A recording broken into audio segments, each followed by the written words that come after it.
our blood sugar stable, two words get thrown around a lot: protein and fiber. Over 40 and hungry again an hour after a meal that used to satisfy you? Before you blame your metabolism or give up carbohydrates, look at what may be missing from your plate. Today, I'll show you 4 simple food pairing formulas for breakfast, lunch, snacks, and dinner that may help you feel satisfied and maintain steadier energy without completely changing what you eat. And the most common mistake happens at breakfast. Here's what's actually shifting in midlife. Several gradual changes can affect appetite and energy during this stage. Insulin sensitivity, meaning how efficiently your cells respond to insulin, naturally tends to decline somewhat with age, which means the same carbohydrate load can produce a slightly larger blood sugar swing than it used to. Muscle mass also begins declining gradually, a process called sarcopenia. And since muscle plays a meaningful role in regulating blood sugar, less muscle can further compound that insulin sensitivity shift. On top of this, many people in this age range are managing more chronic stress, less consistent sleep, and for women specifically, hormonal shifts related to perimenopause that independently affect blood sugar and energy. None of this means your metabolism is broken. It means the strategy needs to catch up with where your body actually is. So let's get into the 4 pairing formulas, starting with the meal most people get wrong first. Section 1. Breakfast pairings. Breakfast tends to set the tone for blood sugar stability the rest of the day, and it's also the meal most likely to be carbohydrate-heavy and protein-light: cereal, toast, a bagel, or a piece of fruit eaten alone. After 40, this pattern tends to produce a sharper energy dip by mid-morning than it did a decade earlier. The fix is prioritizing protein first at breakfast, aiming for somewhere around 25 to 35 grams if possible, since research suggests that protein needs actually increase with age due to something called anabolic resistance, where muscle becomes less efficient at using protein for maintenance and repair. Eggs, Greek yogurt, and cottage cheese are strong choices here. Pair that protein with fiber, berries, or a slice of whole grain toast rather than white, and a source of fat, avocado, nuts, or a drizzle of olive oil. A practical example: 2 eggs with a slice of avocado toast on whole grain bread, or Greek yogurt with berries, walnuts, and a tablespoon of ground flax. Both hit protein, fiber, and fat together, and both tend to hold people steady for 4 to 5 hours rather than the 1 to 2 hours a carb-heavy breakfast alone often provides. Section 2. Midday pairings. Lunch is where a lot of people either double down on refined carbohydrates, a sandwich on white bread, a large bowl of pasta, or swing the other way into a salad so light on protein and fat that it leaves them hungry again within the hour. The pairing principle here is the same. Build the plate around a clear protein source: chicken, fish, tofu, beans, or eggs. Add a substantial serving of vegetables for fiber, and include a real fat source: olive oil, avocado, nuts, or seeds, rather than treating fat as something to avoid. If you're having a sandwich or wrap, choosing whole grain bread and adding avocado or a source of healthy fat alongside your protein filling does meaningfully more for afternoon energy than the same sandwich made with white bread and no added fat.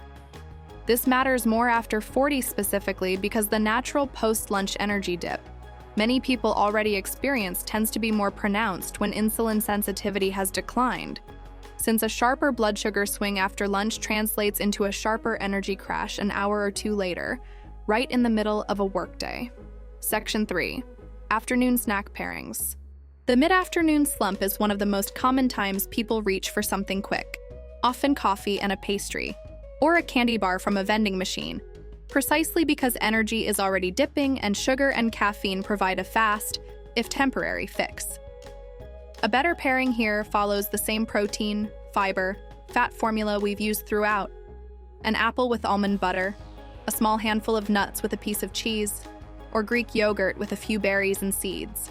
These options blunt the blood sugar swing that a sugary snack alone would produce, and because they're more filling, they tend to actually carry you to dinner rather than triggering another crash 45 minutes later. This is also a good window to be mindful of caffeine specifically.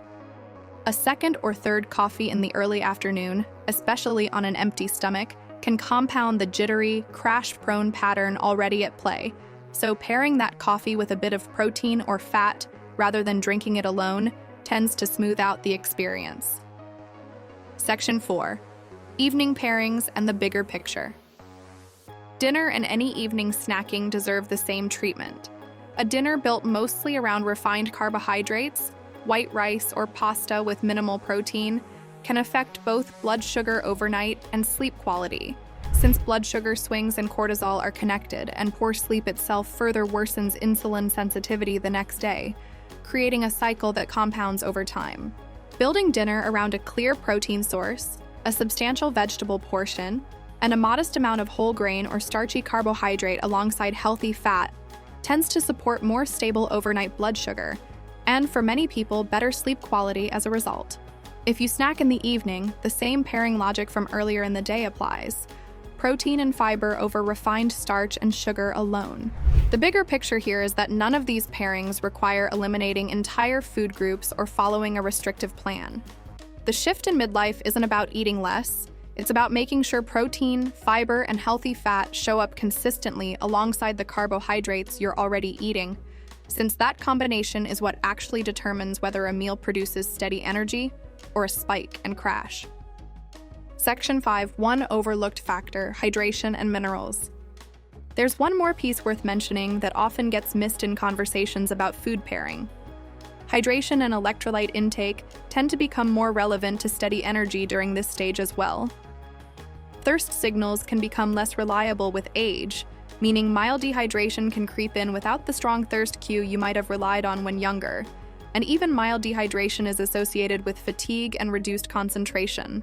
Pairing your meals with adequate water throughout the day and making sure you're getting enough magnesium and potassium from foods like leafy greens, nuts, seeds, and avocado supports the same steady energy goal from a slightly different angle.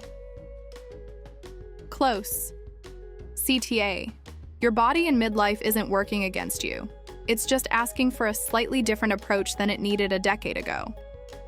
Prioritizing protein, fiber, and healthy fat at every meal and snack is one of the simplest, most sustainable ways to get consistent energy back without a complicated overhaul. If this helped explain why some of your usual meals feel different than they used to, subscribe for more practical, evidence-based breakdowns like this one, and let me know in the comments. Which meal of the day is hardest for you to keep steady? Pick just one meal to rebuild this week using the protein, fiber, fat formula, rather than trying to change everything at once, and notice how your energy shifts over the following few days before adding the next one.